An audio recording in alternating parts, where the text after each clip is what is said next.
Welcome to A Pair of Bookends, the book club you can carry anywhere. I'm your host, Hannah MacDonald, and I'll be bookending the conversation with some of the most exciting voices from the bookish world. Hello and welcome to our Patreon exclusive episode for April. I am your host and hopefully your new bookish pal, well, your forever bookish pal, Hannah MacDonald, and here with me... I am Emma Hines, investigator of Chloe Walsh. Investigator of Chloe Walsh. Emma is spiraling, and you'll all hear why in a moment. But today we are coming to you with our monthly culture roundup. I don't know why I gave it that name because we don't really do them as monthly anymore, but here we are. As well as a roundup of what we've been enjoying recently, we will be bringing you recent bookish news. Emma will be updating us on writing and her recent trip to the US. And I will be giving some podcast goss, a book haul, and maybe more. But Wow. first of all, Emma from your detective hole, how are you? Yeah, pretty good. Pretty good. Getting on with it, getting on with life, keeping it cool, calm, casual. You've just had a fun few days with a writer pal of Yes, ours. I had a writer pal, Nat Reeve, come to stay, who is great company. And we wrote in many locations, Love that. including Hannah's place of work. I attempted to join you, but Join us. I did. I got some scrap paper from work. Doesn't matter. That's very, very aesthetic writer though. This Like is true. if you take a picture of that and put it on Instagram, people will fucking love it. This is They'll be like, true. oh my God, you're such a writer. You can just write on anything. And it's like, yeah. But it did make me think because obviously I see how much you write by hand, and obviously Nat was writing by hand, and I don't really do that. I do a lot of like most of my writing just tipping away on Word. So I feel like it is a good thing to do. How did you find it writing by hand? I thought it was really useful because I feel like you can just kind of brain dump. I feel like there's such a I feel like you're more inclined to edit as you go when you're typing on a laptop, whereas you don't really want to be scribbling. I don't know if it's like the schoolgirl in me that's like, oh, I can't cross that out because it looks scruffy. So I'm like less tempted to edit as I go and just see what kind of comes out on the page, and then obviously be like, oh, I'll just sort that when I type it up. Yeah, that's one of the reasons I love writing by hand is it disables the part of your brain. I find it disables the part of my brain that's very critical, Yeah, self-edits all the time. And yeah. I think if you're especially, I think all human beings are like this, but I think there are some of us who are especially critical inside, will always be like, oh, I could have said that better. I could have done that better. I could have thought that better. And writing by hand, you just don't as much, I think, which is good. Yeah, that's true. That's Yeah. very true. So you were writing in lots of locations with Nat Reeve. Yes. Anything And else to report? not really. I've been reading a little bit more, which is really nice. Love But that. you've been having a crazy weekend. Yeah. One of my many jobs is working in an arts venue in Manchester, and said arts venue do a variety of different things. You know, we have theatre, we have gigs, lots of different arty things. But one of the things they do, which is obviously because it's a massive money maker, is they've started doing these teletech raves, which is just feral. It's like when we work these raves, they're 9 p.m. till 5 a.m. shifts. And this rave in particular, it was pretty much the demographic was like 18 to 21, early 20s at least, with the odd older person sprinkled in. But it was mainly like a very young crowd and full of drugs. You know, we come to expect that there's going to be a lot of drugs. And with gigs, we normally have like a medical bay, so just like a little tent set up for anybody passing out in the crowd or anything like that. But with the raves, we have to have a medical area where we have a number of medics with an ambulance crew coming over. We have a welfare team, and then we have like double the security in the building that we would normally have. And it's just like pure chaos. Pure chaos. So, yeah, part of my shift on Saturday was spent stationed by the medical area with lots of people coming in completely off their faces, not knowing their names. And some of it was quite funny. Like some people were in a very happy bubble and were seeing things that we couldn't see and were like really enjoying themselves. Which is just like amusing. But then there's other people that are just in such a state. Like there was one person that like had to get stripped off because they were like projectile vomiting everywhere and like, you know, potentially going to the toilet on themselves. And it was just like, yeah, I don't know. It's really hard to watch. And Yeah, also, people don't understand personal space when they're that off the face. So they're yeah. really like, if they're wanting to speak to you or ask something, they're like right up in your face. And yeah, I don't enjoy that aspect of it. We had my mum, stepdad, and nana come over the next day because it's my boyfriend's birthday this week and they wanted to kind of drop off cards and stuff. And I just did not have the capacity to speak to somebody. I was just like really happy to see them, but also, can you leave? Billy did say that I was a bit too obvious about it, and that he said like at one point I was literally like head in my hands, like rubbing my face, and he was like, "You couldn't have been more obvious that you wanted them to leave." It's not your fault. Like if somebody made me stay up between 9 p.m. and 5 p.m., I would just straight up be like, okay, so people are gonna die today. Yeah, It's gonna, I'm just yeah. murdering people left and right. Like, I got to bed about 6 a.m. So I was like, I purposely didn't make plans with anybody on the Sunday because I knew that I wouldn't be functioning. yeah. And then they were like, can we just drop a card off? I was like, yeah, that's fine. And then, of course, it's never just, we'll It's drop something off. yeah, people want to brew, they want to chat, and you're like, Yeah. I'll be in bed, go away. Yeah. And then my nana's stomach starts rumbling, and then I'm like, I feel guilty because whenever I'm at hers, she'll offer me a snack like left, right, and centre. So then I was like, oh, I need to feed them, and like it's just a whole thing. So I sound incredibly ungrateful, but I was just very tired, and when I'm tired, I'm hard ass. So Cool. Yeah, that's yeah, fine. You hadn't had any sleep. That's an important part of all human behavior. exactly. All need Your sleep. gal, Yeah. your gal needs to function. Shall we get into some bookish news? Talk books news. Bookish news. So first thing is news that I believe has landed today, which is that the Children's Booker Prize 2027 has launched.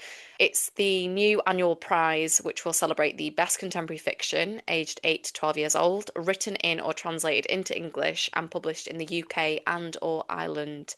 The shortlist of 8 books will be announced on the 24th of November 2026, and the winner will be announced on the 2nd of Feb 2027. The chair of judges is multi-award winning children's book author and screenwriter Frank Cottrell Boyce. And joining him on the judging panel is actor, writer, and comedian Lolly Adefope and award-winning children's bookseller and owner of Children's Bookshop in Muswell Hill, Sanchita Basu-Dasaka. And there's a UK-wide competition to find 3 child judges to join the panel.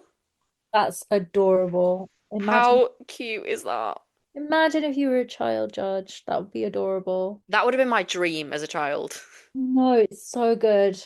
I actually have some children in my life, so I might be like, okay, you need to submit for this. So Please, please, we need an in. you need an in. You need an in. Do you know who first sprung to mind though when this news came up? And I don't know if he would fit this brief because I feel like he writes for a little bit older. Ashley Oh no, Ash would fit. Yeah, would Ashley would fit. fit. Yeah, Ashley would fit. Because as soon as I saw this, I had like everything crossed for him and was like, oh, please, like, I hope he gets. Yeah, he writes middle grade. So that's like year six, year five, year He six. would be very deserving of this, 100%. of the award, not to be a child judge. Yeah, no, he would be great. I'm interested about it. I feel like the Booker Prize has a reputation for kind of they do have debut winners and nominees and shortlists, but generally the people who tend to win, I think if we've looked at like the selection before, is people who've got like an oeuvre, have Yeah, got a long backlist or have achieved a certain type of a level of status and notoriety yeah, sense. Notoriety is not the right word, but something like that. And I think because there hasn't been a prize like this, there hasn't been a Booker Prize for children. I yeah, think there's going to be a lot of children's authors who are very classic, yeah, who might be kind of being pushed quite quickly to the top of the list. It depends like when they have to have published.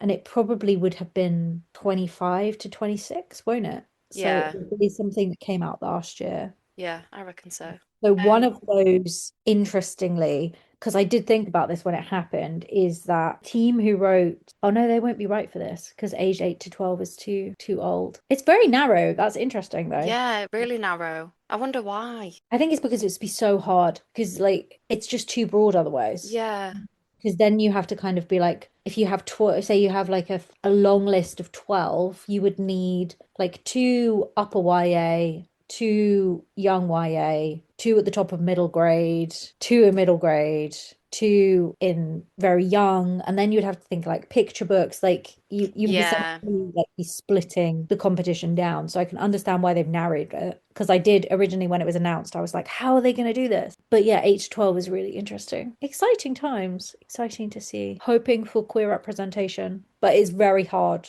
in that age group to have queer representation. There are books out there though that have queer representation for that age group, surely.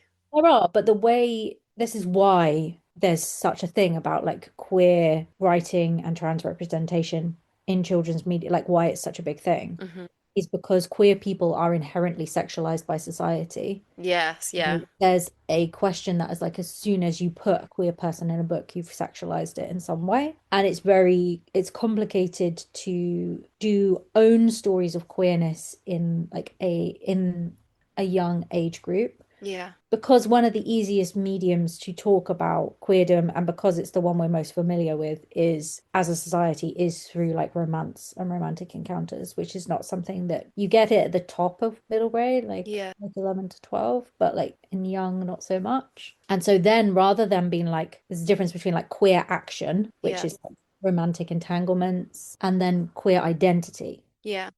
might be like a young child who has like who perceives that they might be trans at a young age, or a story of like their experience of being gender non-conforming, and that's why there's it's such a big deal around it, and people have such pushback because because people don't like that, which is terrible that these are the kind of books that are getting banned, and Hmm.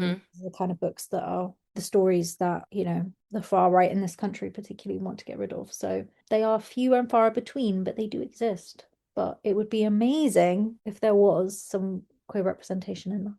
Yeah, it would be. I also had never heard of the children's bookshop in Muswell Hill, which is very cute. Yeah, I have because I had some friends when I was at school who lived in Muswell Hill. It's bougie.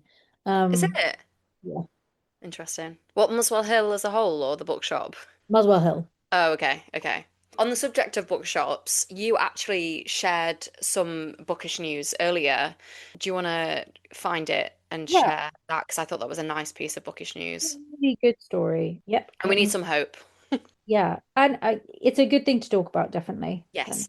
pull it up. Okay, so this is about a British bookseller called Afrori Book, which is specifically the UK's biggest supplier of books by Black authors, which is really exciting.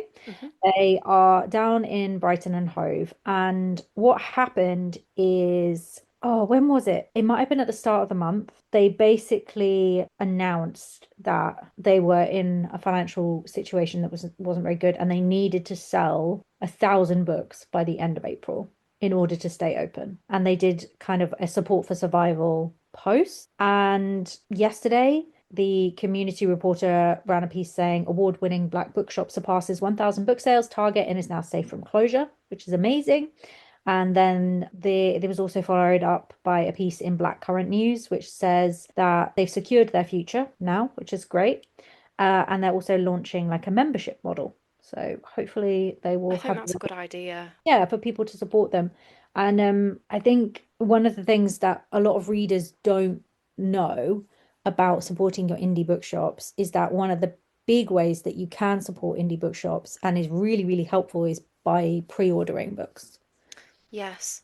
because when a lot of booksellers, like so many books are published every day, they don't know where to put their money, and they don't necessarily have the same kind of resources that huge booksellers have to kind of bring in the amount of copies that they need. So basically some of it is their like guesswork, or they're going by what's online, but a big chunk of it is pre-orders. Yeah. So if they get a bunch of pure pre-orders in for a book, it takes the guesswork out for them of like how many copies of this book should we order? How many do we think we're going to sell? Hmm. They know they're going to sell 100. That's great. That is like money in their pockets. It's a solid investment and it's really, really going to help them. So yeah, pre-order, please. Pre-order your books from from indie booksellers. Do it. Buy from indie booksellers as much as you can. Buy birthday presents, buy birthday cards. All indie booksellers sell accoutrement as well, Accoutrement. notebooks, little birthday gifts, puzzles, those kind of things. Like think about them and And yeah, go to their events. and go to their events. where people like Hannah often host them. So you're supporting more than one person by going. Exactly. This is just a preview episode. You can find the rest of this episode over on patreon.com/a pair of bookends, where for less than a cup of coffee, you can find episodes like this, where we discuss bookish news and the books and culture that we've been enjoying over that month. There are also other episodes available. Previous adaptation episodes include Night Bitch and Never Let Me Go. We also have a number of deep dives into books. So there's plenty of extra content for you to find over there. If you do go and sign up, I will be ever so grateful, as your support helps me to continue doing this pod alone and helps me to create more content. So thank you so much for listening, and thank you if you do sign up. Goodbye.